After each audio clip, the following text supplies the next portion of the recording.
El acta de la sesión 51 ordinaria sea por aprobada por no haber sido objeto de observaciones y el acta número 52 se pone a disposición de los señores y señoras diputadas. El señor secretario entonces hará lectura de la cuenta. Gracias, presidente. Se han recibido los siguientes documentos. En primer lugar, un oficio del abogado oficial mayor de Secretaría, mediante el cual comunica que la sala de esta corporación aprobó en general el proyecto de ley que modifica la ley 20.422, que incorpora un marco regulatorio aplicable a quienes se dedican al cuidado de personas con discapacidad. Al respecto, y por haber sido objeto de indicaciones del referido proyecto, se remitan los antecedentes para que la Comisión emita un segundo informe de conformidad con el artículo 130 del reglamento.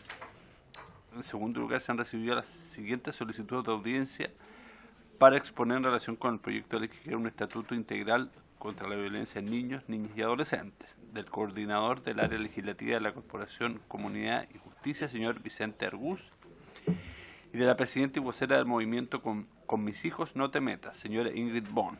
Solicitudes a las que se suman las presentadas en su oportunidad por don Gabriel Boric y que están pendientes, doña María Esther Valenzuela, Fabiola Latrop, Isaac Rabet Yat y Juliana Díaz. Y en cuarto lugar, un correo electrónico del Observatorio Legislativo Cristiano, mediante el cual excusa su inasistencia a esta sesión, a la cual estaba invitado debido a razones de salud, pero solicita, si la comisión lo toma bien, se les extiende una invitación para una próxima sesión. Esa es toda la cuenta. Ya. Ofrezco la palabra entonces sobre la cuenta. Diputado, diputada, ¿no? Ya. Sobre varios entonces. ¿Alguien tiene algún tema varios? ¿Diputado? Oigan, yo tengo un tema varios. Resulta que tenemos aquí en la sala dos dirigentes del INJU, ¿ya? Que me han pedido poder exponer unos 10 minutos, que los escuchemos por una situación que tienen. Y me gustaría que saquemos el acuerdo, a ver si lo podemos escuchar. ¿Me parece? ¿Diputada? De acuerdo. Ya, pasen mientras tanto. En relación a los dos proyectos que estábamos viendo, por lo que nos anuncia el señor secretario, no hay confirmación de nadie, ¿no? ¿Ya? Que vengan. Yo creo que igual va a costar un poco que se normalice esto, así que creo que debiéramos, primero que nada, sacar un acuerdo sobre el proyecto de ley de cuidadora que tiene algunas indicaciones para ver hasta cuándo les damos. No tiene urgencia, ¿cierto? No, porque moción. ¿Hasta cuándo nos damos para revisar estas indicaciones y agregar más si es que alguien quiere agregar alguna otra indicación? No sé qué les parece, porque hemos colocado una fecha, ¿no? Abrir un plazo para indicaciones hasta... ¿Tiene por ahí un calendario? ¿Cuánto estamos ya? Miércoles. Hasta el viernes nomás. ¿Hasta el viernes? Sí, para que lo votemos el miércoles. ¿Ya? Sí, porque ya están ¿Les parece? que despachemos esto. ¿Diputado? ¿Ya? ¿Leonía? ¿Diputado Olivera? ¿Erika? Sí, hasta el viernes, ya, porque igual ha estado como harto tiempo aquí en la comisión. El viernes de esta semana, ¿ya? ¿Diputado Cosme? Sí, ya. Entonces hasta el viernes. ¿Y la próxima semana lo votamos? Sí. ¿El próximo miércoles? ¿Te parece? Sí. ¿Diputado? Ya. Express. Y bueno, ahí vamos a ver las indicaciones y lo vamos a votar al tiro, por lo tanto no creo que tengamos mucho tiempo. Así que la semana subsiguiente podemos insistir con la audiencia. Creo que debiéramos partir con la audiencia de la gente que nos pidió, ¿cierto? Sí. Sí, no, la vuelta de la distrital. ¿Ya? La audiencia... ¿Ah? No, pero viene ahora una semana, la próxima semana votamos este proyecto y la que viene es distrital, que es la 1 de diciembre. No, sí, pues. Pero la subsiguiente es distrital. Ya. Pero me entiende la idea, ¿cierto?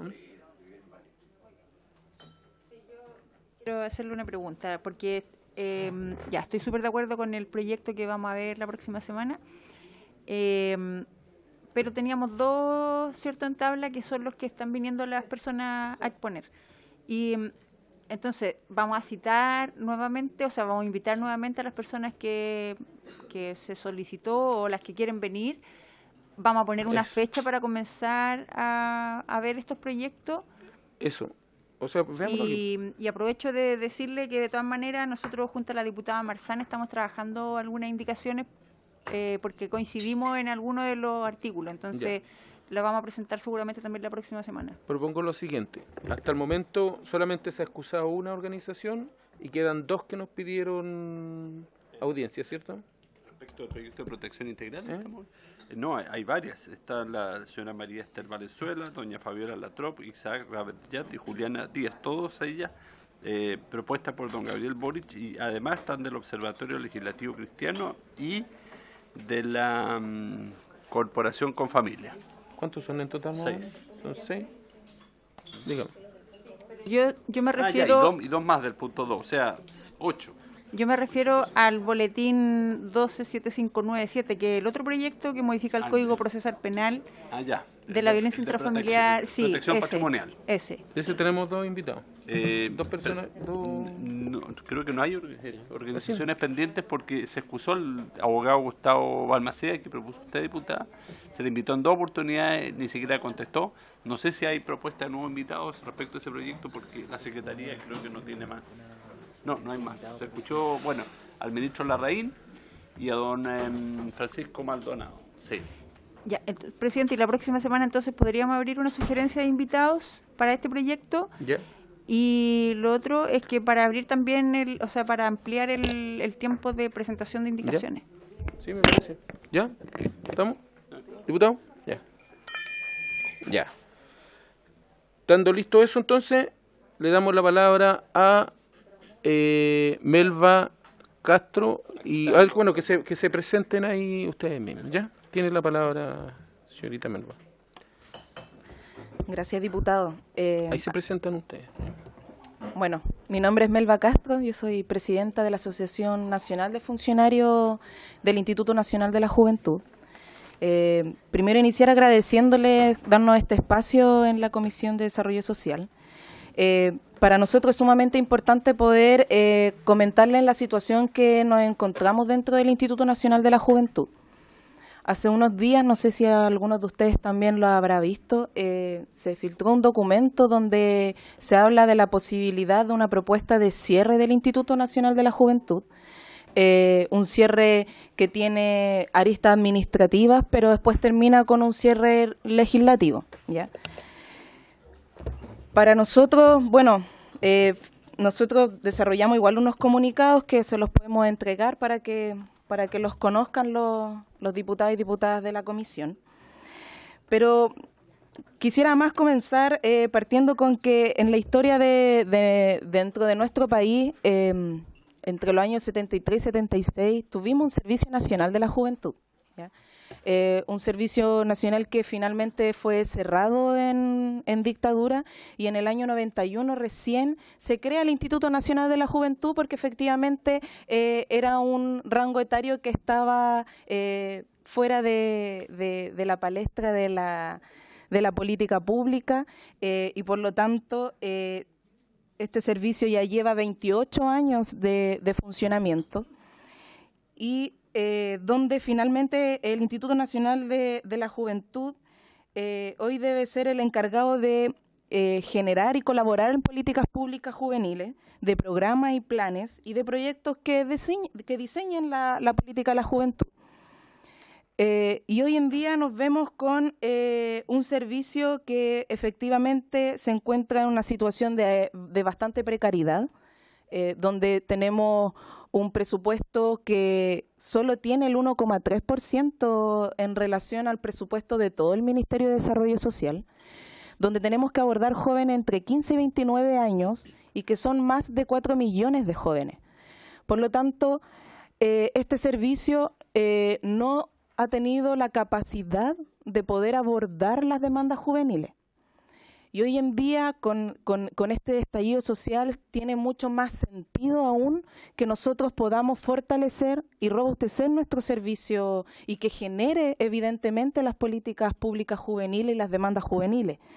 El llamado ha sido sumamente importante desde la juventud, donde hace un llamado a más Estado, más derechos, y lo que nosotros esperamos además es que exista una voluntad del gobierno, particularmente del ministro Sichel, de que podamos darle la importancia necesaria para poder fortalecer el Instituto Nacional de la Juventud y que efectivamente podamos nosotros tener un presupuesto acorde a poder desarrollar las políticas públicas, pero además un presupuesto acorde a la demanda de los jóvenes que hoy en día están tan sentidos con la institucionalidad del Estado, donde estamos todos los servicios públicos en la palestra y en la mira, y por lo tanto hoy en día no podemos nosotros en este momento permitir que el único servicio que genera programas y planes de política pública juvenil sea cerrado,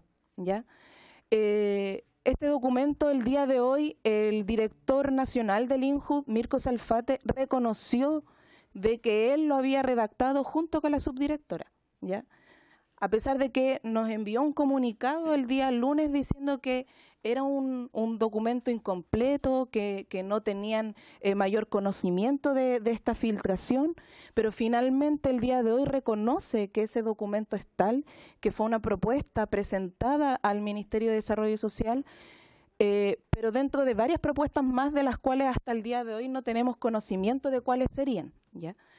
Lo que sí tenemos claro, estimados diputados y diputadas, que actualmente en el presupuesto de la Subsecretaría de Servicios Sociales ya se levantó la glosa del programa Voluntariado País, y donde ese programa es perteneciente al INJU, ¿ya? Es un programa que lleva 9 años ejecutándose y finalmente vemos que lo que dice ese documento de cierre efectivamente tiene la correlación de que va en camino a aquello. Efectivamente, el cierre no está estipulado para hacerlo ahora ya, pero sí dentro de este documento se propone que el cierre se dé en el año 2021, es decir que de hecho menciona que en el año 0, que es el año 2019, va a ser una renovación total de las contratas, y de hecho fue así, y en el año 2021 termina con el cierre definitivo en términos administrativos. El documento es claro en decir que van a hacer transferencia a las subsecretarías de servicios sociales, de evaluación social, donde sería la encuesta nacional de la juventud, y finalmente la posibilidad de crear una ley que cambie el nombre de la Subsecretaría de la Niñez por la Subsecretaría de la Niñez y la Juventud, y ahí crear una división, que finalmente esa división vea el resto de temáticas juveniles que pudiesen abordarse. Lo que nosotros hemos hecho un llamado desde hace varios años a los distintos directores que han sido parte del Instituto Nacional de la Juventud, es que hagamos un trabajo en conjunto con los trabajadores, principalmente, con organizaciones juveniles con los cuales nosotros tenemos un catastro bastante grande de organizaciones juveniles donde se han entregado fondos, donde se han desarrollado trabajo en el territorio, en los sectores más vulnerables de nuestro país, y que podamos generar esta propuesta de poder fortalecer el Instituto Nacional de la Juventud, que efectivamente dependamos de una subsecretaría, pero una subsecretaría de la juventud, y que mantengamos el Instituto Nacional de la Juventud como un servicio que ejecute la política pública, mientras una subsecretaría la elabore, la diseñe y nosotros las podamos ejecutar. Porque actualmente el INJU, dentro de la precariedad que tiene, además la ejecución no la desarrollamos nosotros, la desarrollamos a través de un convenio del PNUD, y que además este convenio hace que se lleve el 7% de nuestro presupuesto por solo el hecho de administrar ese recurso. O sea, si ya tenemos un presupuesto precario, más encima perdemos un 7% de ese presupuesto porque el PNUD lo administre.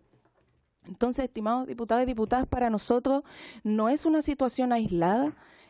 Ya ha habido más de alguna ocasión en la historia del INJU de la posibilidad de reestructuración o de cierre, y lo que nosotros pedimos a cada uno de ustedes es que finalmente nos comprometamos con la juventud chilena y podamos en este momento trabajar en un fortalecimiento de una institución y de verdad podamos abordar lo que demandan los jóvenes. Eso es lo que yo en este momento les puedo transmitir respecto a este documento, que me imagino que algunos ya lo han leído, ha salido al menos en la prensa, y si no, nosotros no tenemos ningún problema más en entregárselo a cada uno de ustedes.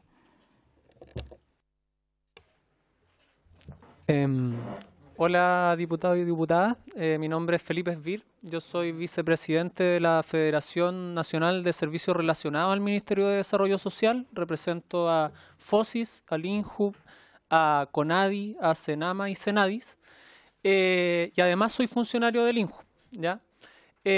A mí me ha tocado ver en primera línea lo que significa un Estado que no logra generar una base totalmente fortalecida para poder entregar una política pública y para poder coordinar una política pública que hoy día les sirva a los jóvenes a nivel nacional.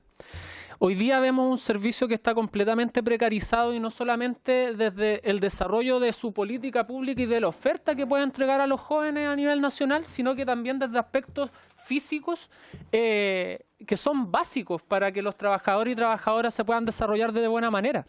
Tenemos direcciones regionales que se están literalmente cayendo a pedazos, donde las lámparas están colgando y cayéndose encima de las mesas de reuniones.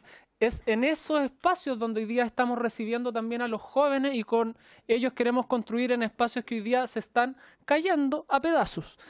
Ese nivel de precarización se ha dado en todo ámbito y también se ha dado en el trato de los funcionarios. Hoy día tenemos una dotación alrededor de 270 personas.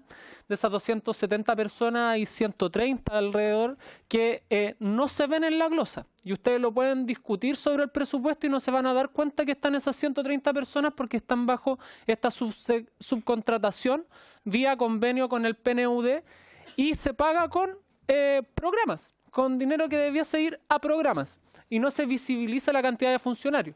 Por lo tanto, cuando nosotros también vamos a pedir recursos a Hacienda y queremos pedir más dinero para computadores, nos dicen, oye, pero si ustedes son 120 funcionarios nomás, nosotros decimos, disculpen, pero faltan 130 que hoy día están invisibilizados. Entonces, en ese sentido, lo digo un poco como preludio, es que ha sido sumamente complejo que el INJUB se pueda poner en la espalda la mochila de lo que significa hoy día generar política pública para jóvenes a nivel nacional. Hoy día estamos en un escenario bastante complejo donde los jóvenes han estado en primera línea y nosotros como trabajadores y trabajadoras, que somos quienes más conocen también las falencias de ese espacio, hemos sido los primeros en ponernos al frente de la autoridad, tanto del ministro Sichel como del subsecretario Sebastián Villarreal, para decirle que nosotros estamos de acuerdo con que hoy día se genere una transformación del servicio. De hecho, sale en el programa de Sebastián Piñera, transformar el INJUB al servicio de acción joven. Nosotros estamos disponibles desde el segundo cero. Siempre hemos tenido la voluntad y el diagnóstico lo tenemos más claro que nadie. Pero también hemos solicitado que se incorpore a los trabajadores también desde el primer minuto en el cual se empiezan a elaborar estrategias de transformación. Eso no solamente quedó en buenas palabras, sino que también tenemos documentos firmados, protocolos de acuerdo con subsecretaría, con ministerio, con el director nacional y lamentablemente nos tenemos que enterar por el lado de un plan de cierre en el cual dice específicamente que solamente de estos 270 trabajadores quedarían 90, que serían reubicados en distintas secciones, es decir, cercenando absolutamente lo que hay de institucionalidad, lo poco que tenemos. Pero lo más terrible además es el contenido de ese documento en la perspectiva calculadora con la cual se refieren a los trabajadores y trabajadoras, donde hay una estrategia comunicacional en la cual sale exactamente que nos van a despedir a gran mayoría, pero además sale el mensaje que nos tienen que transmitir para que nosotros estemos tranquilos. Sale en el mensaje que nos tienen que transmitir por año. ¿Cuántas personas van a despedir por año? ¿Cómo van a ir desvistiendo el INJUB y traspasando recursos mediante modificaciones presupuestarias para después al final, por decantación, decirle a los diputados y diputadas, miren, pero en realidad lo que es el INJUB, después de estos 3 años de modificación presupuestaria, que ahora tenemos 8.000 millones de pesos, vamos a quedar con 1.000 millones de pesos y les van a decir, miren diputados y diputadas, acá el INJUB no tiene recursos disponibles, ya traspasó sus distintos servicios, por lo tanto mejor eliminémoslo. Quitando también la posibilidad de que el espacio democrático que tenemos en Chile, que es se pueda discutir sobre institucionalidad para jóvenes y llegando con el cuento completamente cortado, con todos los recursos ya distribuidos y con una institución que ya no tiene por dónde sostenerse. Entonces, en ese sentido va nuestra preocupación.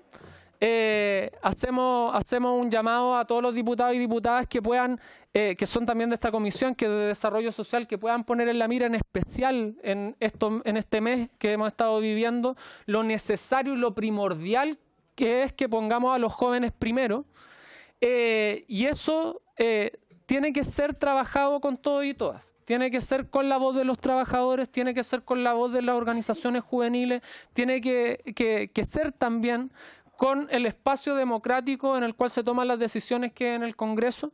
Eso a nosotros no nos cabe duda, pero para eso también necesitamos la voluntad de todos ustedes de que se ponga este tema en la mesa, de que se llamen a los actores relevantes, que entreguen las explicaciones también correspondientes y que digan de manera sincera cuáles son los planes que ellos tienen para esta institución.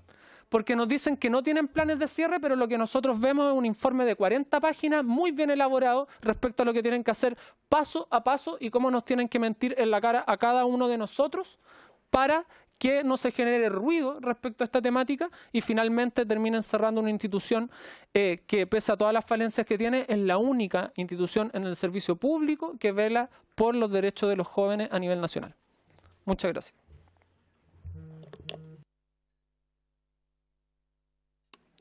Muchas gracias, Felipe Melva. Me pidieron la palabra la diputada Claudia Mix, de ahí el diputado Leonida.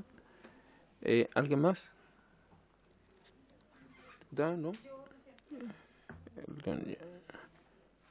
Leonida Olivera, diputado Olivera. Presidente. Y de ahí con diputado Cosme, ¿ya? Presidente, yo quiero agradecer la exposición de los dos dirigentes en un momento complejo y además esta comisión retomando sus funciones también después de un mes medio agitado y que no podíamos por la hora del funcionamiento de la comisión retomar. Yo quiero empatizar con lo que aquí ellos han planteado.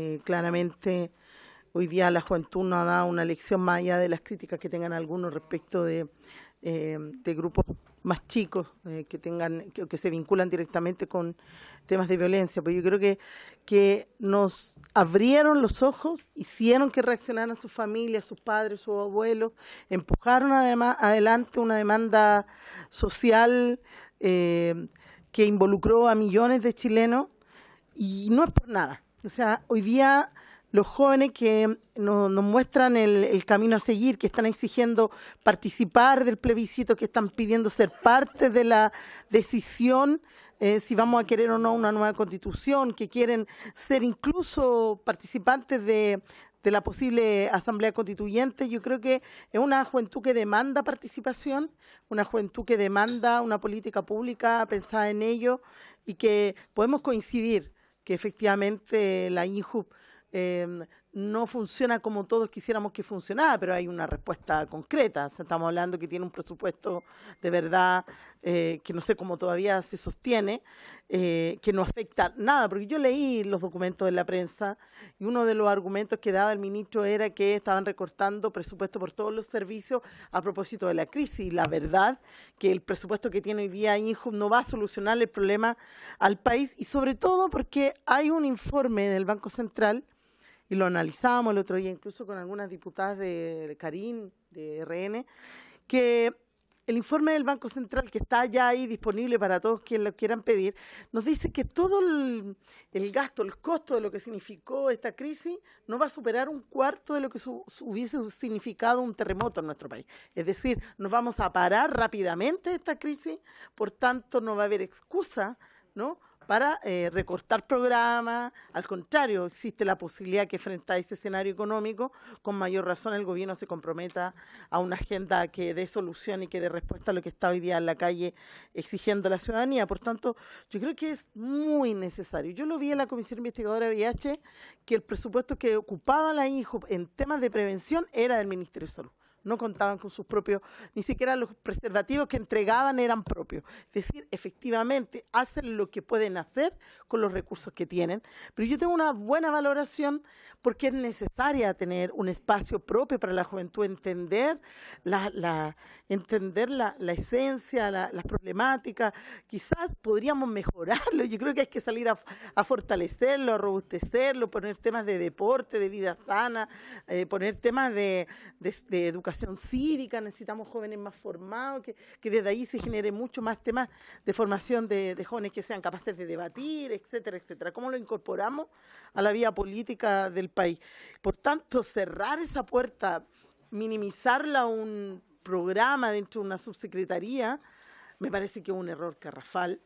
Creo que, presidente, lo que corresponde en este caso es poder invitar al ministro y al director del INJUV. Ojalá también ellos pudieran, los dirigentes, estar nuevamente presentes en esa sesión para que nos pudieran explicar, más allá del informe que ustedes además critican, ¿no?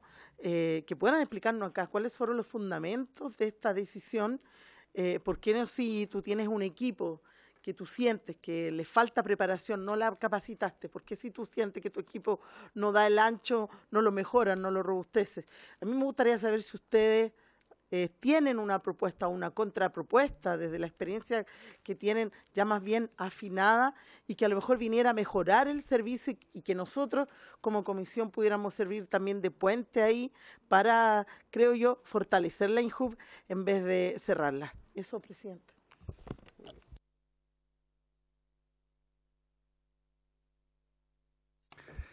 Gracias, presidente. A ver, yo valoro y felicito el optimismo de la colega Mix. Pensar que esto se soluciona tan fácil y que tenemos tantos recursos, me gustaría que fuera así por su intermedio, presidente, porque vamos a tener que endeudarnos como país para poder mejorar todo el destrozo que se ha hecho. Preguntarle a Melba si nos puede decir, por favor, cuáles son las demandas más recurrentes de los jóvenes, porque no las conozco, de verdad. Y Felipe dijo, los jóvenes primero. Felipe, los jóvenes se pusieron solos primero, una gran mayoría en las protestas pacíficas, eso es efectivo, pero también una gran cantidad de jóvenes son los que están participando en la destrucción de nuestro país, atacando y agrediendo a carabineros que también son seres humanos, que también son padres, familia, que son hijos, donde los vemos, por ejemplo, ayer no sé si vieron todas las imágenes, en una comuna de Santiago destruyeron un carro policial nuevo y casi le destrozan la cabeza a un carabinero con una piedra enorme. Efectivamente los jóvenes están primero, pero también están primero destruyendo el país. Están atacando a nuestros pares. Yo me hago responsable de lo que digo, diputada, y eso es una realidad. Que no lo queramos ver o que no nos atrevamos a decirlo es otra cosa. Yo lo estoy planteando porque es así. Entonces yo le estoy preguntando, repito, por su intermedio, presidente, ¿cuáles son las demandas más recurrentes en los últimos tiempos de los jóvenes, esos jóvenes que ni estudian ni trabajan? Tienen que tener alguna demanda. Y los que se pusieron primero a Felipe, dicho en esta primera ronda de preguntas, presidente. Muchas gracias. Gracias, presidente. Gracias a los dos expositores, a Melba y Felipe.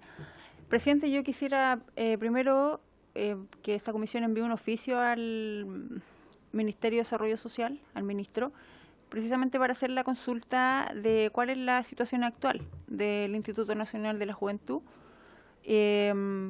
Ojalá traspasando lo que han expuesto hoy día acá ambas personas. Y segundo, a ver, yo conozco algo del instituto, pero igual me gustaría saber, si ustedes nos pueden un poco contar, ¿qué otros tipos de obras realizan ustedes como instituto? Porque Melba dijo que eran los encargados de crear en el fondo las políticas que van hacia los jóvenes. Entonces me gustaría saber cuáles son los tipos de labores que ustedes realizan como instituto. También me gustaría, si ustedes nos pueden decir, ¿por qué creen ustedes que por qué se quiere tomar esta decisión? O sea, si de verdad el instituto es algo tan importante, ¿por qué hoy día se está pensando en cerrar? Y tercera pregunta, me gustaría saber qué opinión tienen ustedes respecto de todo lo que ha sucedido hoy día en el país. Y esto a mí de verdad se lo pregunto a los jóvenes porque, a ver, yo tengo 43 años, soy una persona que viene de una generación que ha vivido y ha sido testigo de cómo este país ha ido creciendo, que ha visto y ha vivido el desarrollo que ha tenido en todo sentido Chile. Y la verdad es que hoy día soy parlamentaria, pero durante muchos años me dediqué al deporte, a representar a mi país. Y yo amo a mi país, llevo la bandera en el corazón de verdad. Y la verdad es que me duele muchísimo y me indigna ver cómo hoy día muchos jóvenes, yo no digo que sean todos, pero muchos jóvenes se han encargado de destruir nuestro país y se han encargado de destruir todo lo que se construyó, todo lo que se ha ido construyendo. Hoy día hay personas que están siendo víctimas, porque todos hemos sido víctimas del abuso, todos. O sea, yo también he sido víctima del abuso, soy una persona más y valoro las demandas, valoro las marchas, valoro todo lo que se ha hecho hoy día, no la destrucción, porque eso nos ha costado a muchos. Les costó a mis padres, a mis abuelos, a los de ustedes y también me costó a mí. Y lo que viene ahora para adelante nos va a costar a todos nosotros. Entonces, y además le estamos dando un ejemplo a nuestros hijos que de verdad me da vergüenza. Y vuelvo a insistir, porque yo representé a mi país cuando Chile es uno. Y también lamento que hoy día la política se encargue de hacer estas divisiones, porque también hay responsabilidad política acá. Entonces a mí me gustaría saber, ustedes como jóvenes, ¿cuál es el mea culpa o cuál es la opinión, cuál es el análisis que han hecho respecto de todo lo que ha sucedido hoy día? Porque a mí por lo menos me duele y me apena ver la destrucción que hay dentro de nuestro país. No puedo creer que jóvenes, bueno, no lo puedo creer. En cierto modo lo puedo entender. Puedo entender que a muchos jóvenes en este país nunca les ha costado nada, porque los padres le han entregado todo. El Estado también se ha hecho responsable de entregarles lo que ha podido. Pero me duele de verdad ver cómo nuestro país está destruido. Y no solamente me refiero a la infraestructura, a lo material, sino que también cómo le están destrozando el alma a las personas. Entonces me gustaría que ustedes hicieran ese análisis, chiquillos. Gracias. Diputado Cosme. Ah, sí. ¿Hacemos el oficio? ¿Ya? ¿El oficio? ¿Sí? Además, ¿sí? ¿Oficio? Claro, que se refiere, dice, a lo que pusieron ellos. Claro. Sí, por supuesto. Diputado Cosme, Mellado. Gracias, presidente. Presidente, seguramente como muchos chilenos que están siguiendo lo que está pasando hoy día en nuestro país, recordarán lo que pasó en la década de los 80. Yo soy de esa generación perdida, de la generación pateando piedras. Y éramos jóvenes también. Y éramos entusiastas jóvenes peleando contra la dictadura y tratando de que se lograra la justicia social. Y también nos apuntaron así. Nos decían que éramos violentistas, nos decían que nosotros también éramos capaces de romper esquemas cuando un país que estaba ordenado, lo que queríamos era destruirlo. Y yo creo que los jóvenes, la gran mayoría, no piensan en destruir. Piensan en la frustración de sus sueños. Piensan en que lamentablemente se ha disfrazado un país que está aparentemente desarrollado pero muy desigual, demasiado desigual. Entonces cuando nosotros tenemos hoy día una juventud que lo que quiere es aportar, nosotros no podemos nosotros también al mismo tiempo decirles que ellos son culpables. Si tanto Felipe como Melba aquí no creo que sean los que tengan que responder por los destrozos. Entonces yo creo, presidente, que no podemos caer en esto del discurso que lamentablemente ha tenido el gobierno en un momento, desde el ministro Chadwick, cuando partió, diciendo que aquí lo único que importaba era el vandalismo. Y se olvidan que del fondo del problema, el fondo es la desigualdad que todos sabemos que lamentablemente se fue incubando durante tantos años y que tiene que ver con las políticas públicas y también con no solo con, yo diría, con lo que ocurre con el Parlamento, sino que también con las instituciones en general. Si aquí hoy día la rabia que se ha juntado en la gente en la calle, no solamente hoy día por las bajas pensiones, sino que también por los altos síndromes de corrupción que se instalaron en nuestro país. Las Fuerzas Armadas, imagínense las Fuerzas Armadas en nuestro país, aquellas que tenían el reconocimiento permanente de la ciudadanía, estaban envueltas hoy día, ¿no es cierto?, desde hace mucho tiempo, en situaciones, ¿no es cierto?, de desfalco de nuestro país.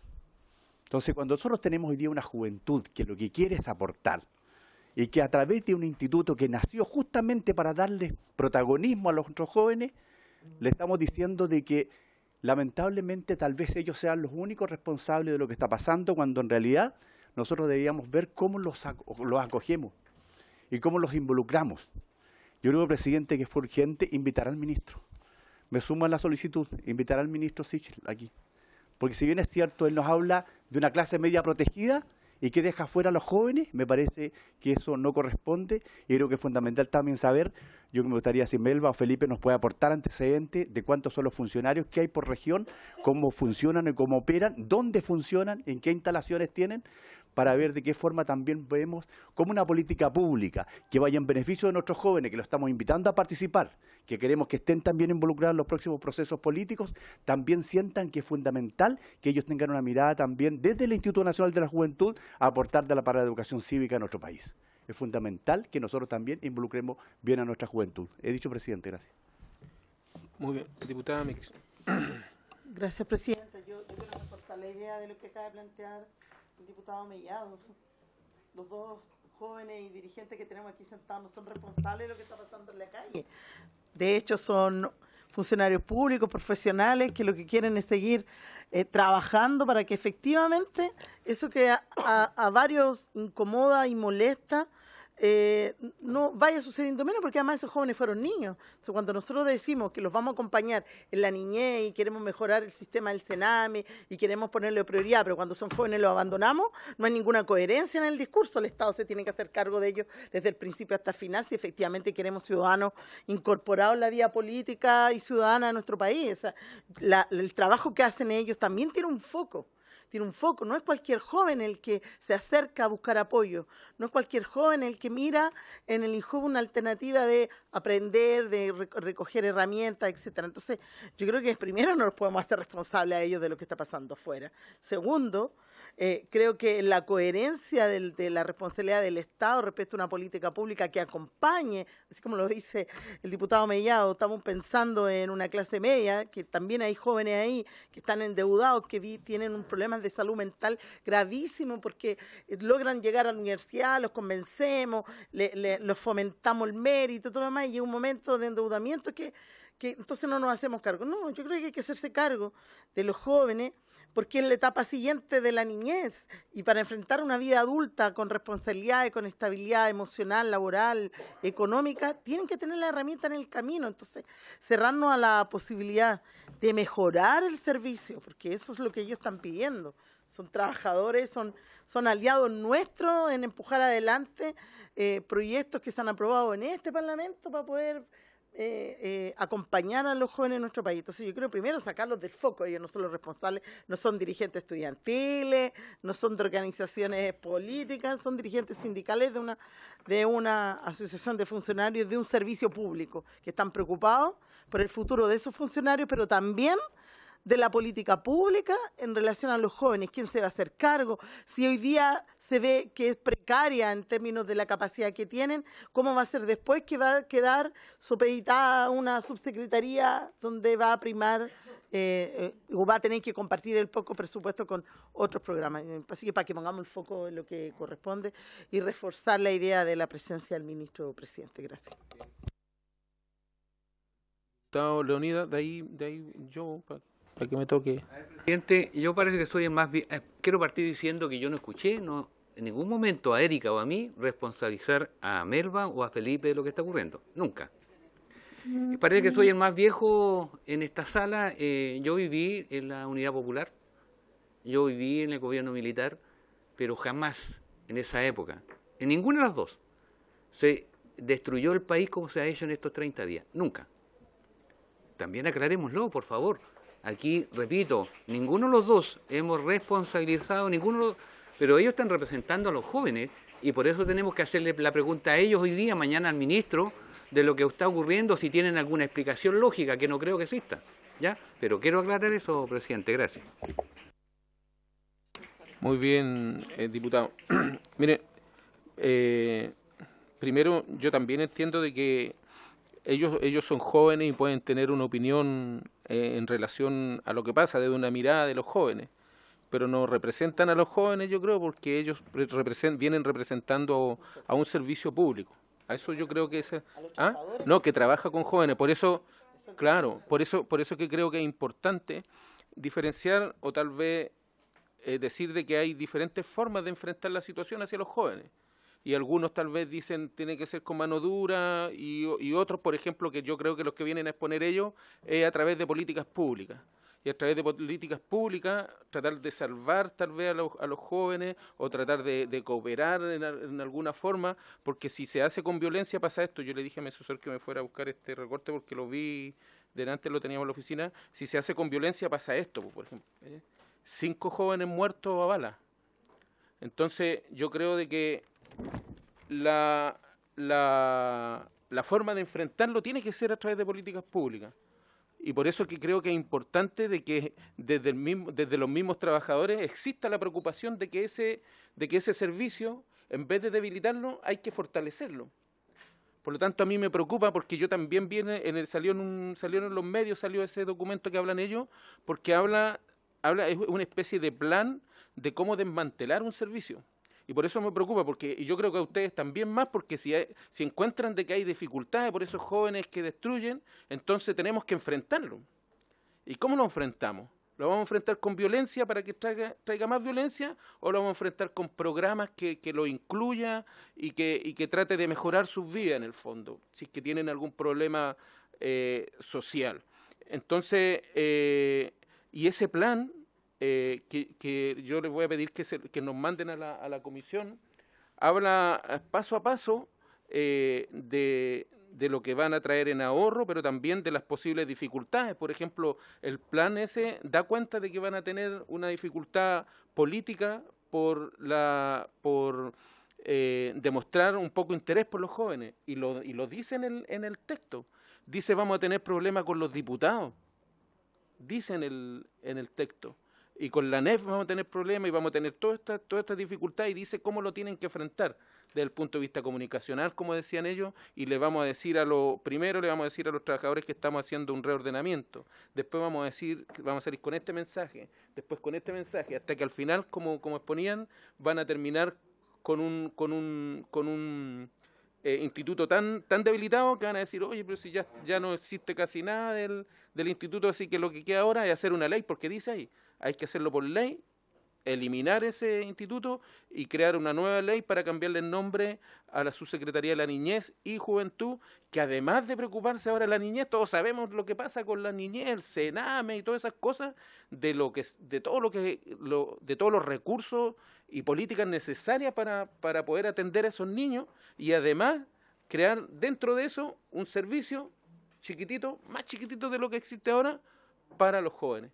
Por eso es que a mí me preocupa, y me preocupa por la situación actual de los jóvenes, es que no haya algo exclusivamente hacia ellos. Y yo creo que, como le han preguntado también, sería importante que se refieran, tal vez tiene problemas el instituto.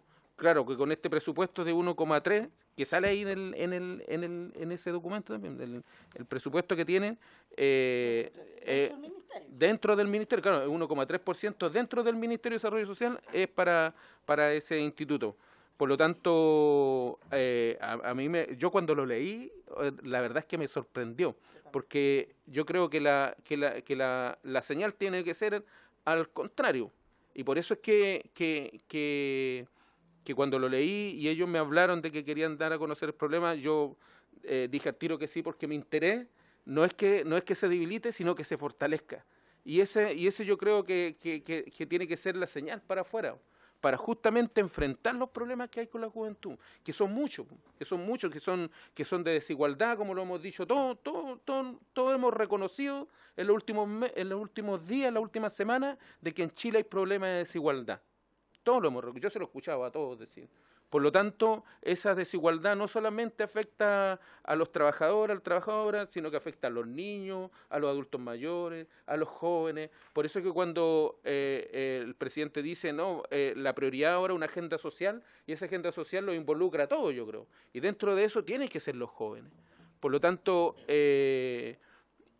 para terminar, creo que quiero rescatar nuevamente la actitud que han tenido ellos de tratar de rescatar este instituto, que no solamente es su fuente de trabajo, sino que además es una institución que vela por estos jóvenes de los cuales nosotros tanto hablamos y que nos gustaría que actuaran tal vez de otra forma, pero si no lo abordamos con políticas públicas, yo creo que va a ser difícil que las cosas cambien.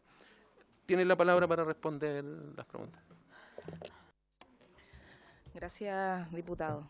Bueno, para ir respondiendo un poco a aquellas preguntas y análisis que hace cada uno de los diputados y diputadas, primero iniciar con que efectivamente nosotros como funcionarios del Instituto Nacional de la Juventud y nosotros como dirigentes además de los funcionarios de la Asociación de Funcionarios del Instituto Nacional de la Juventud, no nos arrogamos la voz de los jóvenes. Ustedes lo dijeron, la diputada Claudia, el diputado Boris, que efectivamente nosotros no somos la voz de representante de ellos, cada uno de ellos tiene sus dirigentes, en el caso de los secundarios tiene sus dirigentes estudiantiles, en el caso de las federaciones universitarias también tienen sus dirigentes estudiantiles, las organizaciones sociales juveniles también tienen sus propios dirigentes, por lo tanto nosotros no pudiésemos arrogarnos ser la voz de cada uno de ellos. Pero sí, efectivamente, nosotros tenemos una preocupación con respecto a la juventud. Y sin duda, diputadas y diputados, nosotros también condenamos la violencia que se genera en las calles. Nosotros no podríamos estar de acuerdo de que se destroce, de que se generen saqueos. Sería bastante irresponsable de parte de nosotros. Pero efectivamente nosotros vemos la debilidad que existe en nuestra juventud. Nosotros hemos conversado con los jóvenes cuando hemos estado en el territorio, cuando nosotros hemos sido parte también de la ejecución de algunos programas.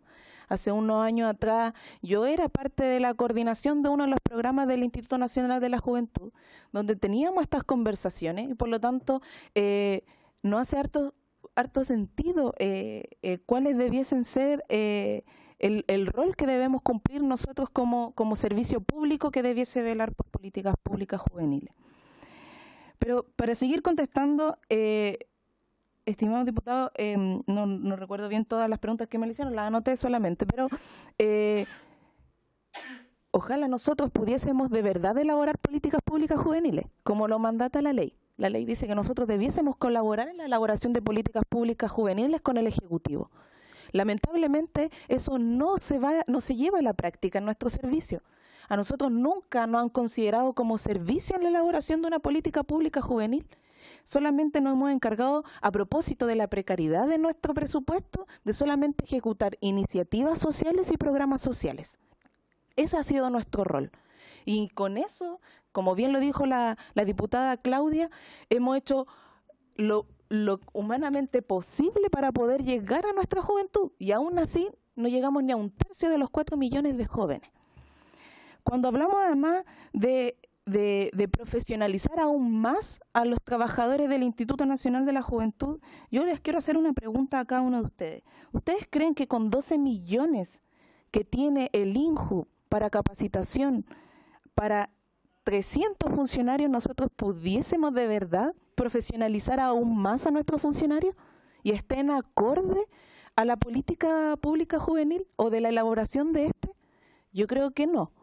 Efectivamente, lo que pasa con esos 12 millones que están para capacitación de nuestros profesionales, solo intentamos abordar a 5 o 6 funcionarios y que más encima queda libre albedrío de la jefatura dentro del nivel central de a quienes se les capacita. Y cuando yo digo de la jefatura a nivel central, porque efectivamente estas capacitaciones se generan para los funcionarios del nivel central y no así de las regiones. Nosotros tenemos direcciones regionales con 5 o 6 funcionarios, con arriendos de servicios, o sea, de los edificios, efectivamente además con un presupuesto que seguimos insistiendo dentro de la precariedad, que no nos da para tener inclusive un arriendo decente para que los trabajadores puedan tener un funcionamiento normal. Entonces, finalmente, la consecuencia de la precariedad presupuestaria dentro del servicio hoy en día nos tienen un jaque de no poder desarrollar más allá de las capacidades que tenemos. la diputada Claudia Mix fue sumamente clara, es decir, que efectivamente nosotros cuando intentamos abordar el tema, la temática, por ejemplo, del VIH, efectivamente nosotros en la colaboración con el MinSal tuvimos que tener acceso a los condones, por ejemplo. Cuando hemos intentado abordar políticas para aumentar la participación política de los jóvenes, hemos tenido que estar buscando colaboración con otros servicios, pero aún así, por nuestra precariedad, los servicios no nos consideran en ese trabajo en conjunto.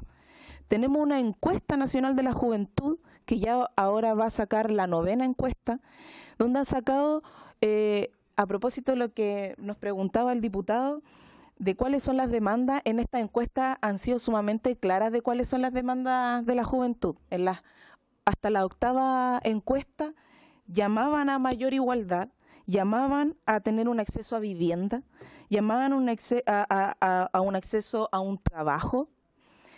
Se ponía en jaque efectivamente cómo nadie se hace cargo de los jóvenes que no trabajan ni estudian. Ni siquiera nosotros podemos elaborar una política para poder disminuir el aumento de los jóvenes que no trabajan y no estudian. Hay un alto nivel de suicidio juvenil también. Tenemos jóvenes altamente deprimidos. ¿Cómo nosotros podemos trabajar en colaboración con los otros ministerios cuando a nosotros no nos consideran como un servicio público para poder desarrollar políticas públicas juveniles? ¿Cómo podemos abordar además el alto endeudamiento que tienen los jóvenes?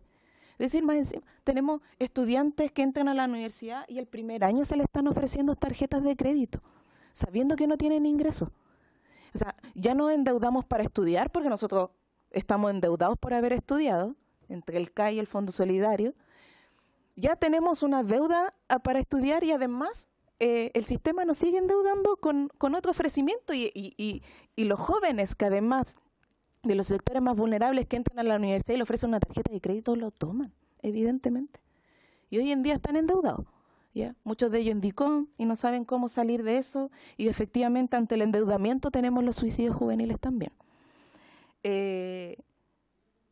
Además, dentro de ello, sigue habiendo un aumento en la baja participación en lo electoral y en lo político en general, precisamente porque tenemos un Estado que no se ha hecho carne de las demandas juveniles. Entonces, ¿cómo podemos apelar a que exista una mayor participación si le quitamos educación cívica, si además no los consideramos en la política pública juvenil?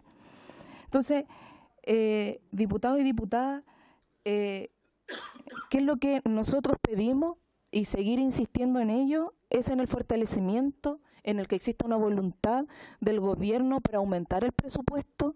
Nosotros efectivamente tenemos una propuesta respecto al tipo de servicio que debiésemos ser. Nosotros ya lo hemos en algunas otras ocasiones con otros directores se fueron presentados y hoy en día además estamos trabajando uno con los trabajadores, ¿ya? A pesar de que tenemos igual una propuesta. Y finalmente, para seguir con la última respuesta, insisto que la situación que hoy vive el país, donde los jóvenes han puesto en la palestra la desigualdad, donde han puesto en la palestra la necesidad de un cambio en nuestro sistema sociopolítico-cultural, en el cual todos tenemos que hacernos cargo. ¿Por qué lo digo todos? Porque nosotros como funcionarios públicos también estamos siendo interpelados. ¿Ya? Los funcionarios públicos, cada uno de los servicios estamos siendo interpelados y el INJU no se resta de ello. Y efectivamente es porque nosotros no hemos estado a la altura de nuestra juventud. Y ante eso lo único que nosotros esperamos, diputados y diputadas, es que podamos avanzar en un trabajo en conjunto de fortalecimiento de nuestra institucionalidad y que al fin podamos resolver o intentar de llegar al sentir de los jóvenes. Nosotros estamos al debe y eso es lo que hoy día nos demanda y por eso estamos nosotros acá apelando a cada uno de ustedes y esperamos además hacerlo con el resto de los parlamentarios de cómo fortalecemos una institución que está al debe con nuestra juventud. Gracias.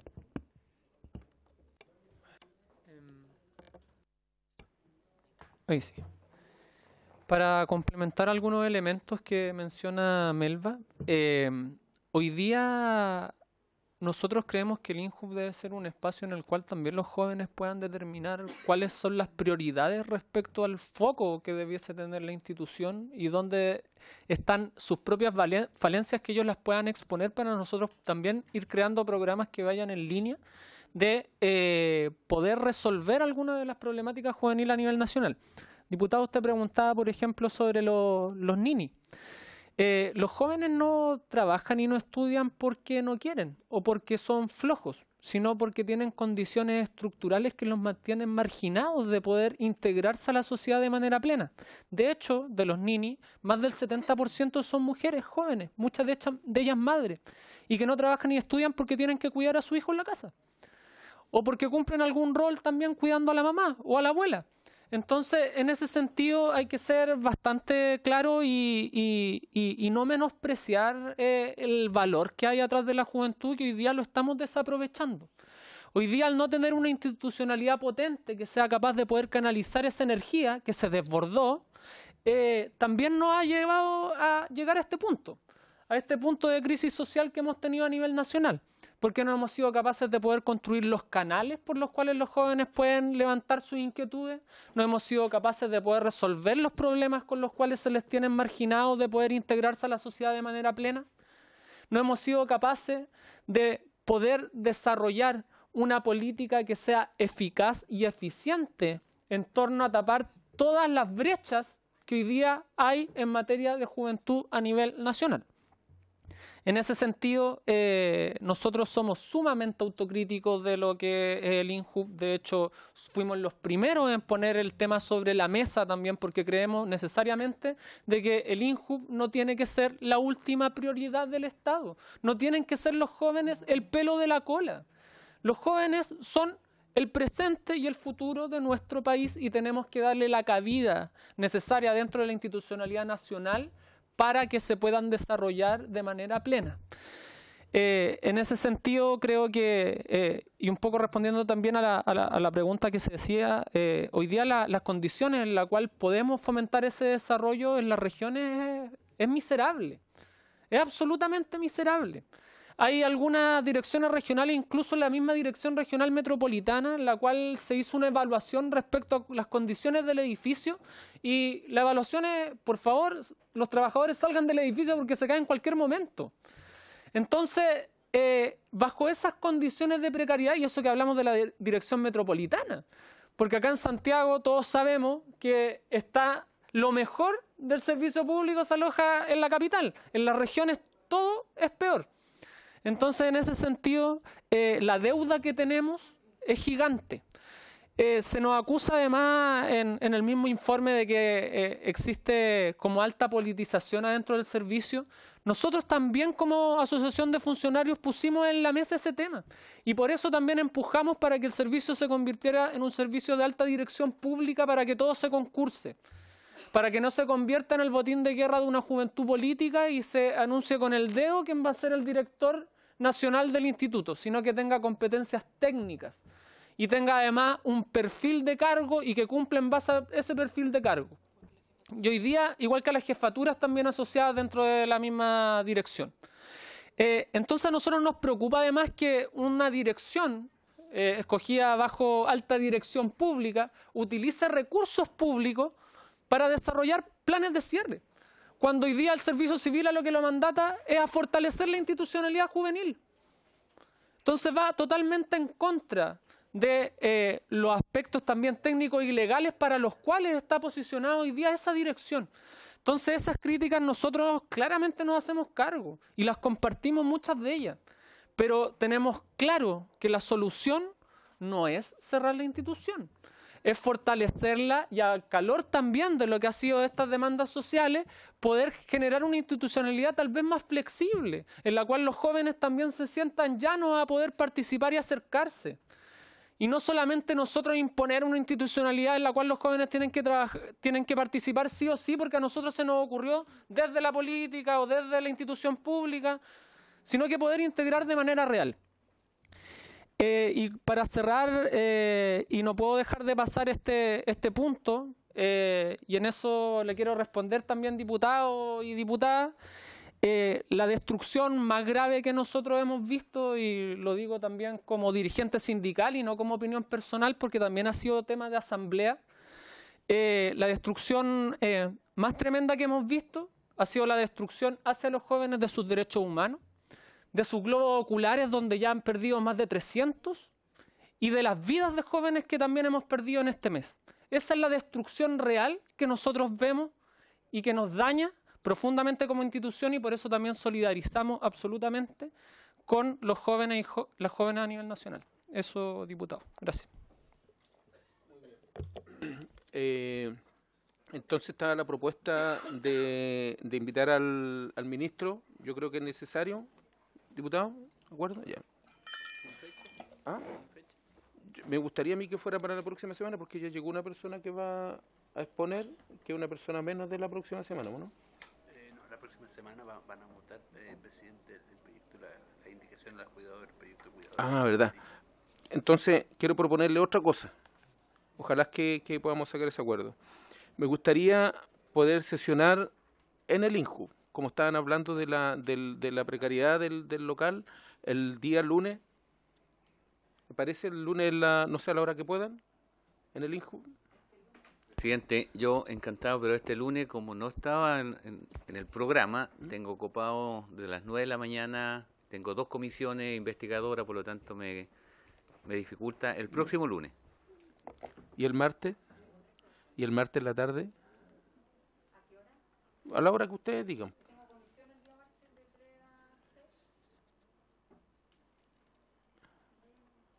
6? Ah, pero es de 3 a 6. No se puede sesionar fuera de... Ah, ya. Día de sesiones. Tendría que ser... Sí, no se Oiga, puede martes, miércoles, jueves, digamos. ¿y el próximo viernes? ¿Diputado? ¿Y el jueves en la tarde? ¿Sí? ¿Jueves en la tarde? Nos vamos de aquí al INJU. A mí me gustaría sesionar allá para ver realmente las condiciones y tener todo el contexto, y va a ser más fácil tal vez que pueda ir allá el ministro allá, ¿no? Presidente, ¿El jueves en la tarde? a ver, presidente, para sesionar fuera se necesita la mayoría absoluta de los miembros de la comisión, que son 7. ¿Qué significa? O sea, mayoría absoluta serían 4. No, 7. 7 son de los diputados integrantes de la comisión. ¿No? ¿Eso tendría que ser unánime? No, 7 miembros de la comisión. Ah. Mayoría ¿Cuántos somos? 1, 2, 3. Faltan 2. Que lo que hay el otro miércoles, perdón. Se podría... Vamos a ver, cuidado. A ver, invitar al... Sí, pues sí lo vamos a invitar, pero lo que pasa es que está la oportunidad también de haber conocido las instalaciones, yo no las conozco. No. Sería muy relevante poder sesionar al menos la dirección regional, que es la cara visible donde van los jóvenes constantemente de la metropolitana. ¿No lo podemos dejar para el lunes subsiguiente? Ya, el lunes pero el distrital. La vuelta distrital. Va a ser como tarde igual, sí, bueno, a lo mejor ya va a estar cerrado el INJU, ¿o no? Si lo seguimos chuteando. El lunes la vuelta distrital, allá. Pero igual se necesita, como le digo, los 7 miembros de la comisión. ¿Cómo que se llama? Acordémoslo el próximo miércoles. Sí. ¿Ya? Pero no sé cuál es la voluntad de usted. A mí me parece de que es necesario.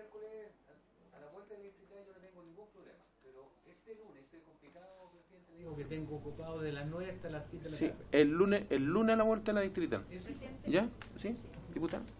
Yo no tengo ningún problema que sea el lunes de vuelta a la distrital, pero, y siempre hay un pero, yo estoy en 3 comisiones el día lunes desde las 11 de la mañana hasta las 4 de la tarde. ¿Ya? Entonces, si es antes o es después, ningún ¿4 y problema. media? Sí, ningún problema. 4 y media. Y nos faltaría el miércoles, sacamos el acuerdo completo con los demás. Ya, pero ya tenemos 5 voluntades aquí, que me gustaría igual... Sí. ¿Ya? Sería el lunes. ¿Estamos? Sí. Lunes 9. Lunes 9, ¿ya? ¿Necesario tocar la campanilla, no? No, eso es cuando se adopta el acuerdo. Ya, pero está bien. No, pero va a quedar en el acta. Sí, lo importante, o sea, lo que me interesa realmente a mí... no, lo que me interesa realmente aquí, a mí, es que no solamente esto pase por escucharlos nomás, po.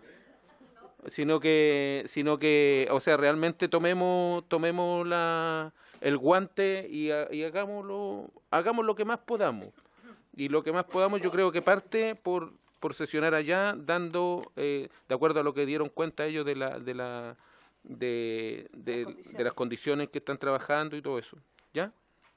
Entonces, le doy las gracias a Melva y a Felipe y bueno, y consideren de que estamos casi en un 50% de sesionar el lunes 9 de diciembre en el INJU que queda. ¿En Príncipe de Gales? Sí, Con moneda. Con moneda. Príncipe de Gales con moneda. No hay otro diputado ahí afuera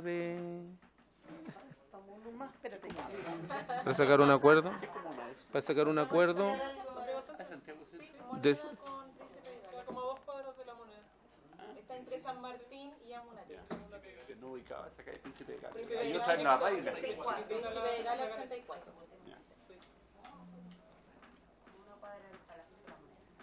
Ya, mientras sacamos acuerdo, bueno, quedan liberados y me informa el señor secretario que llegó una de las personas que teníamos invitada a exponer.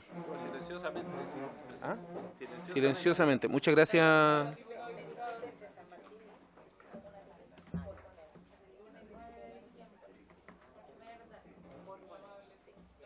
Chaito, gracias.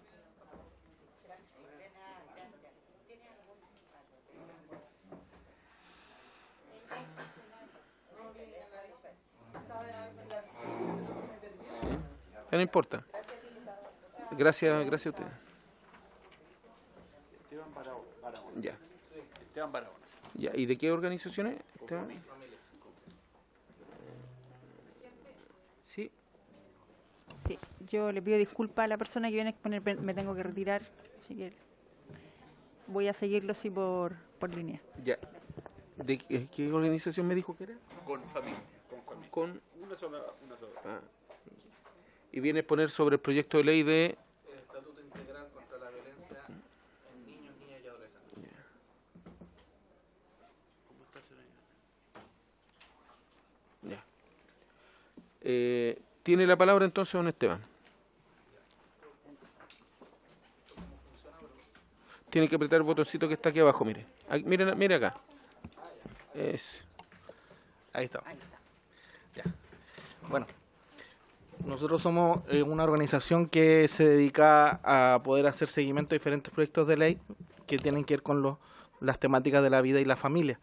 Ya estamos compuestos por un equipo multidisciplinario de psicólogos, de abogados, de profesores. Abarcamos diferentes áreas y también transmitimos esto y todo lo que pasa y el accionar de los parlamentarios referente a estas temáticas a las diferentes regiones de Chile, a los distritos de cada parlamentario también y también cumplimos la función de transmitir el sentir de nuestras bases. También nosotros transmitimos a mucha gente, cumplimos esa función informativa. Bueno, hablara sobre este proyecto, el Estatuto Integral contra la Violencia. Lo que voy a presentar fue elaborado junto con el equipo legislativo que tenemos nosotros y con el equipo de psicólogos que tenemos con especialidad infanto-juvenil y que trabajaron en Sename.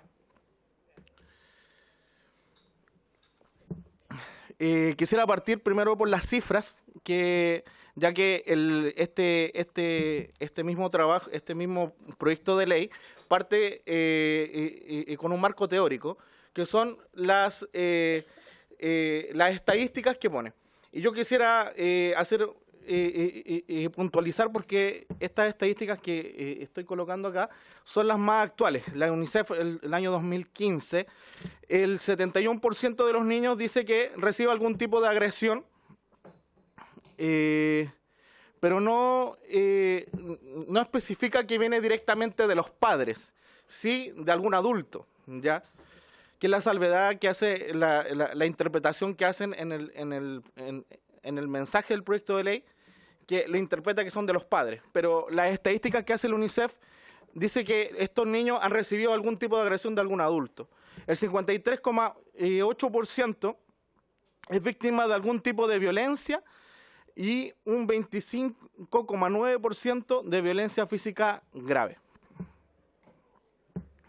También tenemos las cifras del Ministerio de Desarrollo Social, que son las más actuales, que son referentes al año 2017, ¿ya? Las cuales hablan acerca de la disciplina que reciben los niños. Y esta habla de disciplina no violenta, agresión psicológica, cualquier tipo de castigo físico y cualquier método violento de disciplina. Ahí está dividido por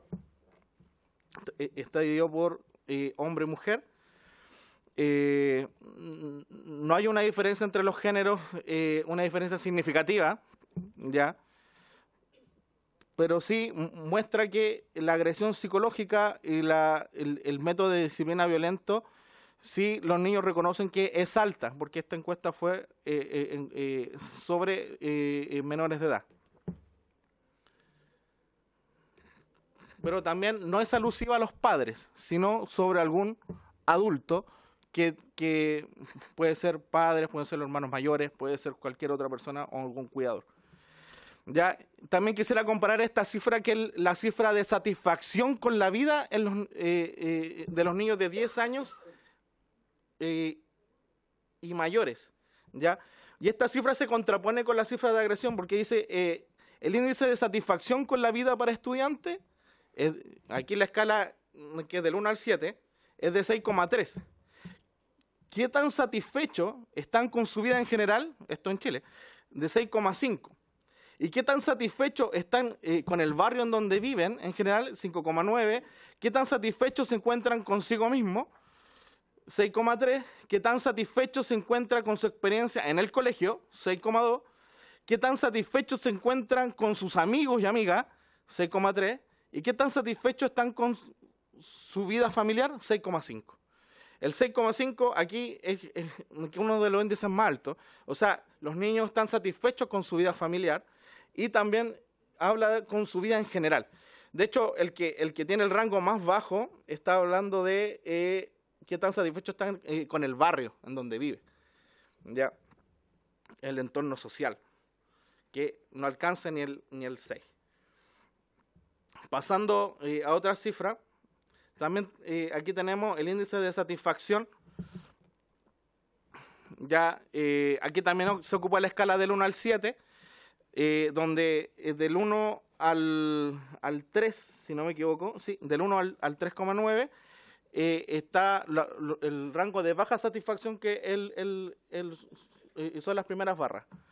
Luego está satisfacción moderada, que ocupa la nota de 4 a 5,9, y luego ocupa las barras de alta satisfacción, que son de 6 o más, ¿ya? Y ahí tenemos que el total, el 78,1% de los niños encuestados, de los niños, niñas y adolescentes, se encuentran con una alta satisfacción. Ya, eso yo quisiera puntualizar. Antes de empezar, quisiera tomar algunas frases que también ocupa la OMS, algunas recomendaciones. Dice que la práctica ha evidenciado que los programas eficaces en la prevención del maltrato infantil son aquellos que le dan apoyo a los padres y buscan impartirles conocimiento y técnicas positivas para la crianza. ¿Ya? También el estudio de Pitillas dice la necesidad que las convenciones no se basen únicamente en la transmisión de conocimiento, sino que éstas sean capaces de impactar a los padres y o cuidadores, permitiendo el desarrollo de sus funciones reflexivas y de autoobservación de su parentalidad. Ahí está hablando de la importancia de que los padres se autoevalúen, que llevarlo a pensar cómo ellos están ejerciendo su rol con sus hijos, ¿ya? Eso es sumamente importante. Y la UNICEF también dice que la importancia de generar las condiciones necesarias para lograr un adecuado ejercicio de la parentalidad por medio del trabajo orientado al fortalecimiento de las competencias parentales de los padres y cuidadores en función de los niños, niñas y adolescentes. Estas 3 recomendaciones apuntan al fortalecimiento del rol parental o en su guía y en su enseñanza. Yo quisiera, voy a hablar respecto a un caso, ¿ya? Esto es un estudio que habla, que todavía no se publica, ya es un estudio que trabajó uno de nuestros psicólogos, está en proceso de publicación, por lo tanto las cifras o esto todavía no se puede dejar a mano, ¿ya? Y este es un estudio que hace la Fundación, lo tenía escrito aquí, la Fundación, lo tenía aquí.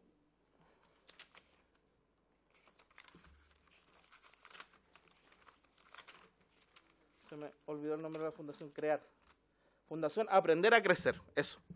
La Fundación Aprender a Crecer, ¿ya?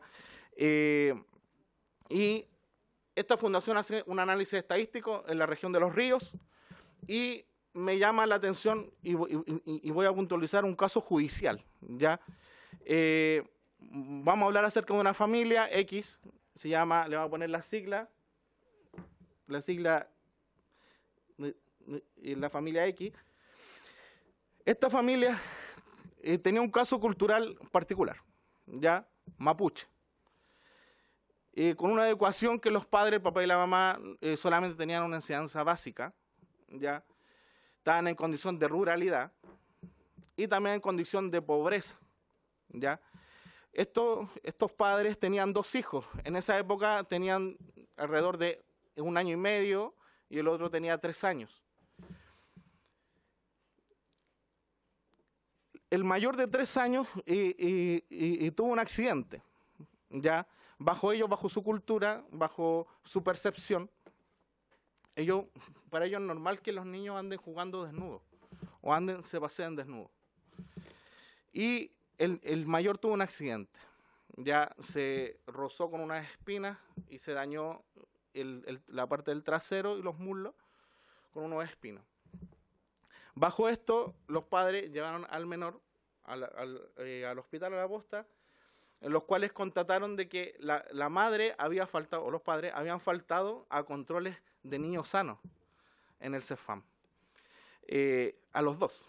Había faltado a un par de controles, pero era precisamente por el lugar de ruralidad que tenía y también por su cultura también.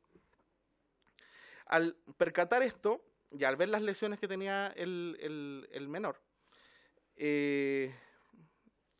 daban indicio a que podía ser las lesiones podían ser producto de violación o de algún otro abuso. Entonces, hicieron una demanda judicial, ¿ya? Y también los pasaron a un programa de protección focalizada, que es el PPF, y el Sename se hizo cargo, el Sename intervino inmediatamente, se dio la orden de la separación de los 2 menores y que pasaron a un hogar de cuidado para niños lactantes y de prebásica o preescolares, perdón.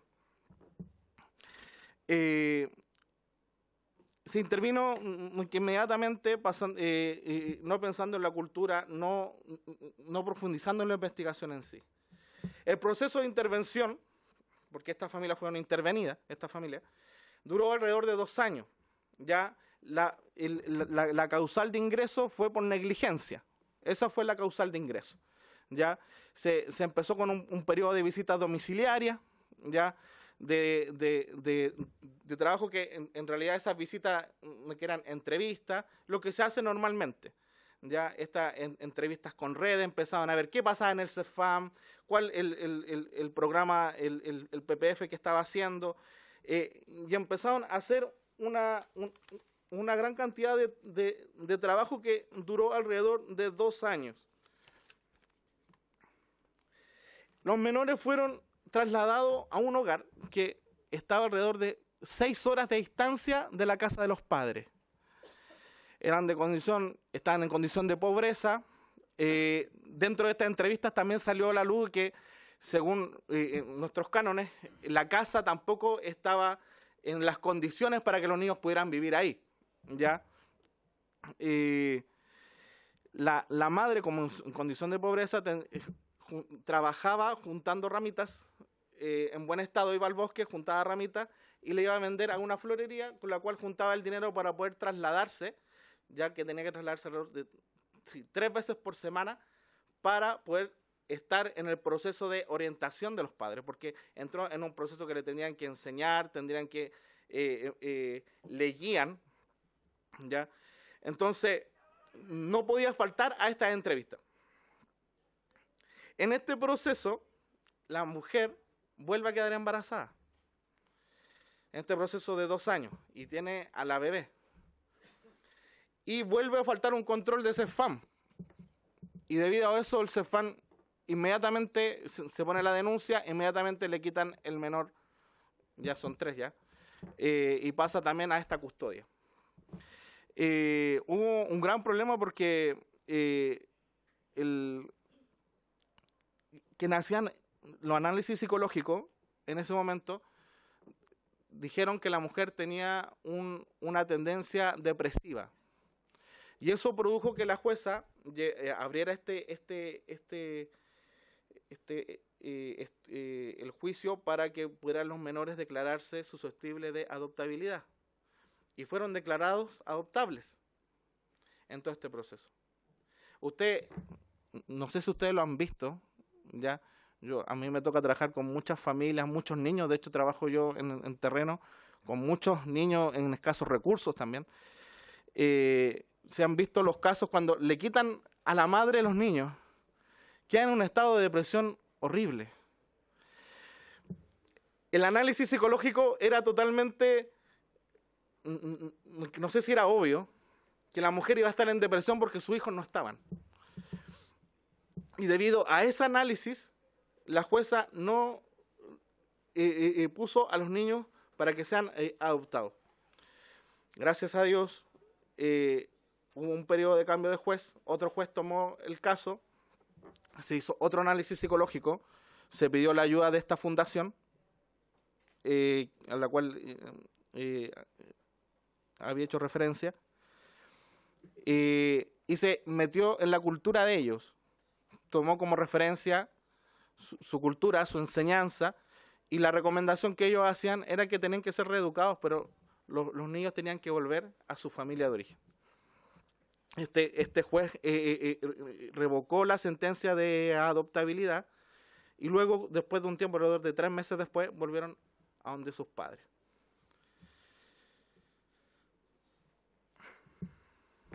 Ahora, este es un caso particular, ya, pero después vamos a hablar de varias cifras en general que se hacen dentro de esa región de los ríos. Ya, yo quisiera hablar de la importancia de potenciar estas habilidades parentales, ya, y que el enfoque sea ese en nosotros. Como la habilidad de vincularse, la conexión que deben tener los padres o los cuidadores con sus hijos, ya. Ahí lo detallo un poco más con la mentalización, la sensibilidad parental, la calidad funcional y el involucramiento, pero es la conexión que tienen los padres con los hijos. ¿Ya? La parte formativa, que los padres aprendan a enseñar y a poner disciplinas positivas con sus hijos, ¿ya? Y no pierdan la paciencia. ¿Ya? En la parte formativa siempre, muchas veces hay padres que no saben enseñar. Les cuesta, pero no es porque sean malos, ¿ya? Sino porque no saben. Y hay que enseñarles a que puedan ellos enseñar a otros.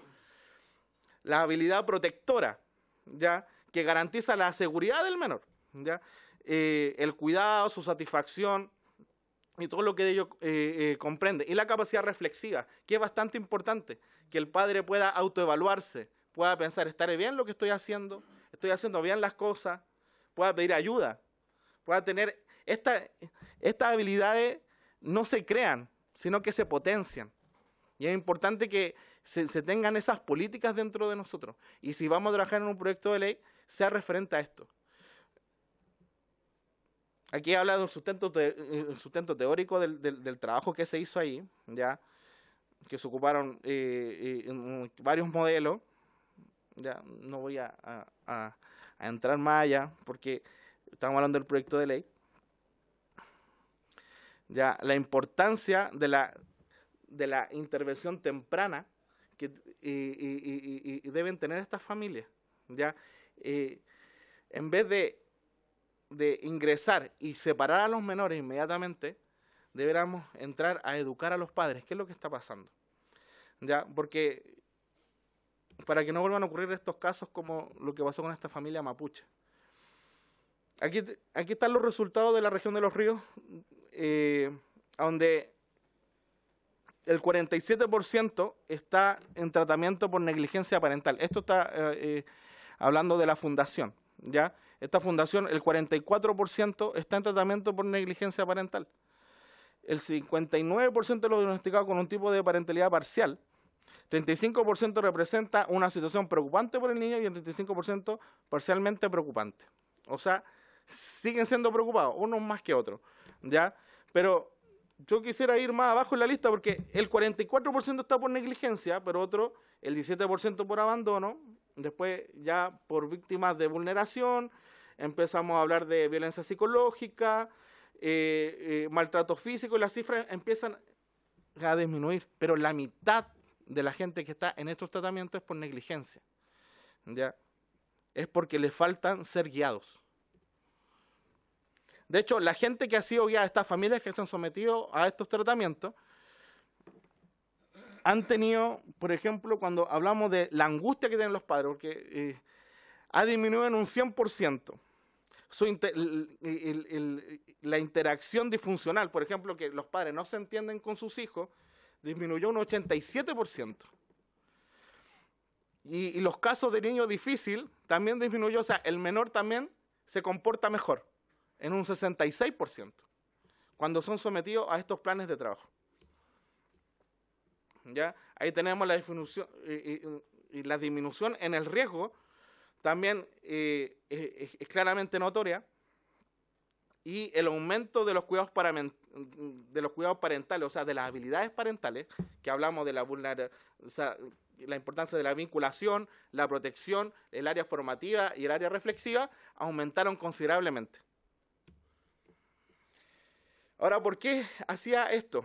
Porque el proyecto de ley el cual nos convoca, en su temática, pone como enemigo principal a los padres. En el artículo 2, por ejemplo, artículo 1, número 2, ahí está copiado textualmente, dice: a los efectos de esta ley se entiende por violencia la que se ejerce contra los niños, niñas y adolescentes, incluido el maltrato físico, ahí yo lo puse en negrita, psicológico o emocional, los castigos físicos humillantes o denigrantes, el descuido o trato negligente. Yo antes dije que el 44% está en tratamiento por los tratos negligentes. Marqué maltrato físico y castigo físico, porque no se entiende.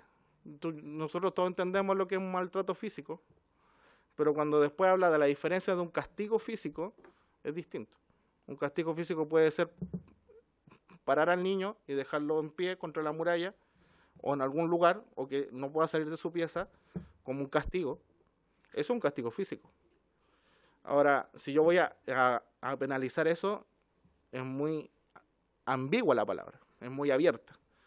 Ahora, cuando hablo del descuido y trato negligente, nos preocupa porque más adelante, bueno, todas las demás otras cosas ya se sancionan, ya en nuestra legislación. Porque en el artículo final de este proyecto de ley termina sancionando esto. Dice: se castigará con presión menor en su grado mínimo aquel que mediante conductas activas o omisivas facilite, colabore, oculte actos de violencia de aquellos definidos en el artículo 1 y 2 de la ley, que establece el Estatuto Integral contra toda forma de violencia. O sea, en ese.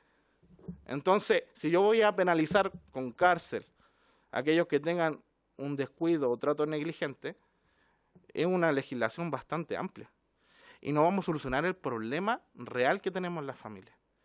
El problema real es que los dos trabajan todo el día, llegan estresados a la casa. Los niños también han estado encerrados todo el día en un colegio.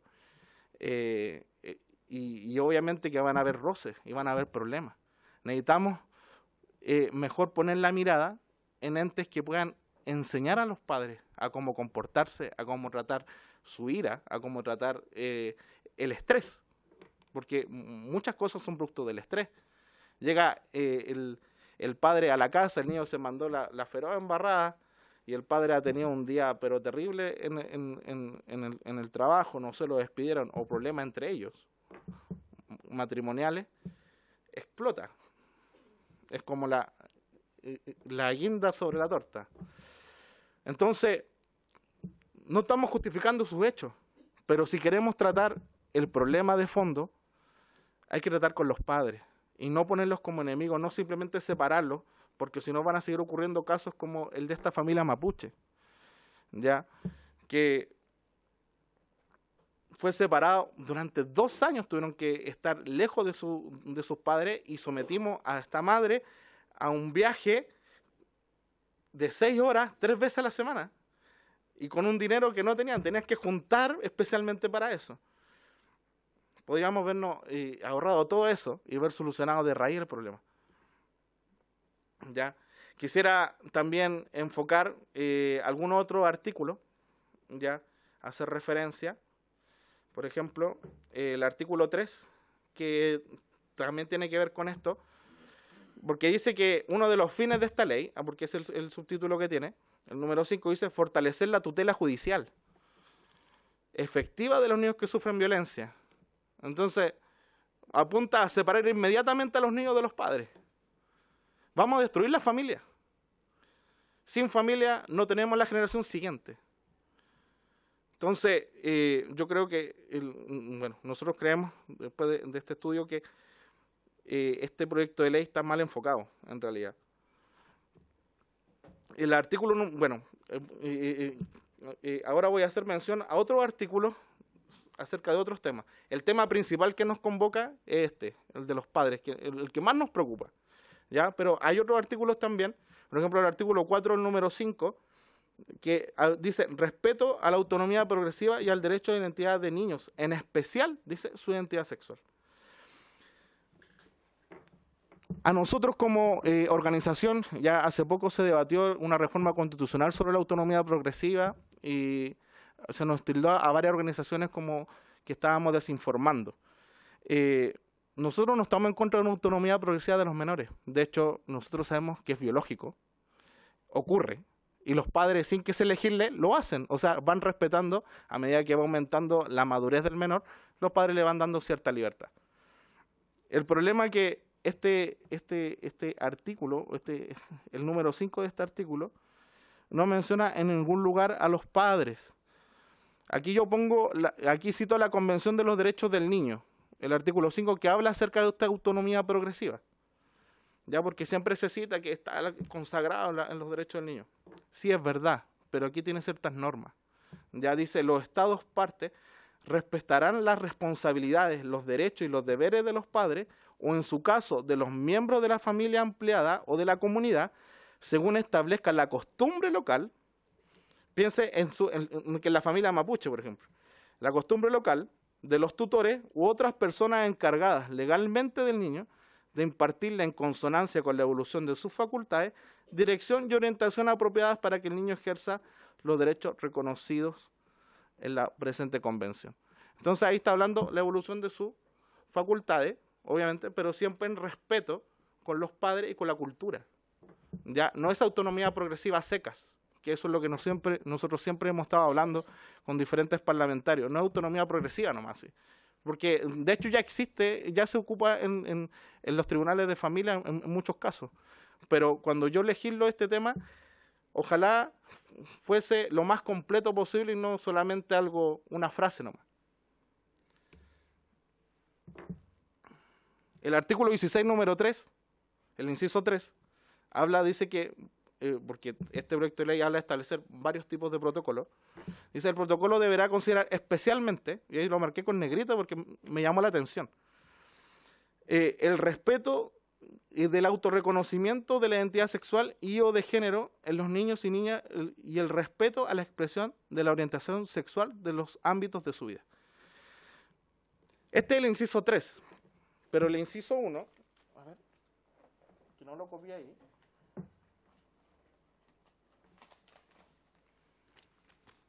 Este es. Lo tengo aquí mismo. El inciso 1 dice protocolo para la protección especial de niños en situación de vulnerabilidad. 2 puntos. Infancia LGTBIQ, migrantes y refugiados, indígenas, discapacidad en situación de aislamiento territorial, entre otros.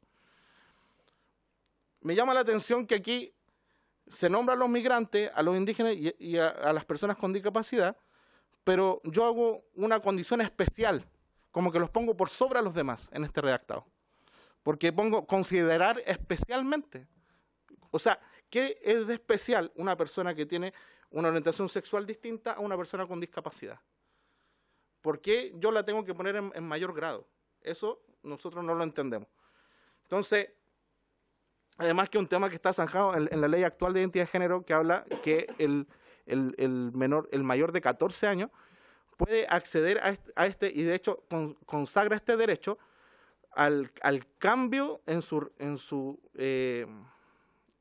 nombre registral, perdón, desde los 14 años hacia arriba. ¿Ya? Y creo que este proyecto va un poco más allá de lo que legisla la ley de identidad de género que ya tenemos vigente. Ya, entonces, eso, ahí están algunas referencias. Trate de ser lo más simple y lo más directo posible. Muchas gracias. Muy bien, muchas gracias, don Esteban. Que abierta la palabra a los diputados, diputadas. ¿Tienen consulta? ¿Diputado? ¿No? ¿Diputada? ¿No? Ya. Bueno, muchas gracias, don Esteban. Finalmente, yo tengo una pregunta, porque en la mayoría de la exposición en relación al proyecto decía de que o que estaba ya regulado o de que estaba mal planteado. En el fondo, ¿cuál es su recomendación final del proyecto? Mire, en realidad yo creo que el proyecto... En algunas partes era importante reforzar la labor de los padres antes Sí. de castigar el maltrato, pero el proyecto no va por ese lado. O sea, no va por el lado, me refiero a apuntar a reforzar la labor de los padres, sino que está como orientado en la protección, al castigo de los que así en términos generales, como bien generales, al castigo de quien provoca ese daño a los niños o niñas. Sí. En primer lugar, el marco teórico de la ley apunta hacia los padres como los principales agresores. De hecho, muestra las mismas estadísticas que yo puse y pone una conclusión, que son los padres los principales agresores de los menores, o los principales con los que más corren peligro, de entender. Yo creo que el proyecto sí está enfocado a proteger la violencia de los menores, pero está con términos demasiado amplios. De hecho, si yo voy a un poco más textual a lo que dice el artículo 2, el artículo 1, número 2, ni siquiera define el concepto de violencia, porque dice, se entiende por violencia la que se ejerce contra los niños. O sea, ¿cuál se ejerce? La violencia. ¿Y qué es violencia? La que se ejerce. Entonces no se entiende lo que quiere decir. Y después dice, incluido tanto, y empieza a hablar diferentes conceptos, pero no se entiende qué es lo que quiere hablar. Y por eso que al final termina sancionando a los padres bajo conceptos bastante amplios.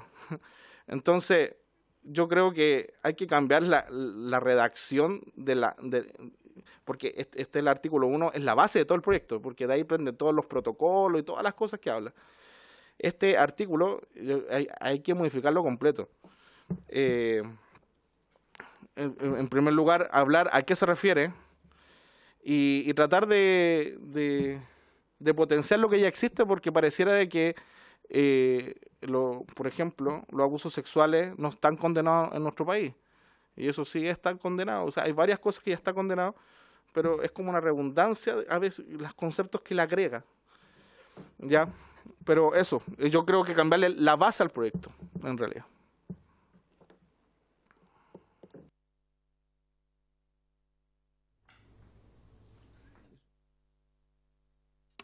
No sé si hay alguna otra duda. ¿No? Bueno, estamos. Muchas gracias, don Esteban. Y por haberse cumplido el objeto de la sesión, esta se levanta.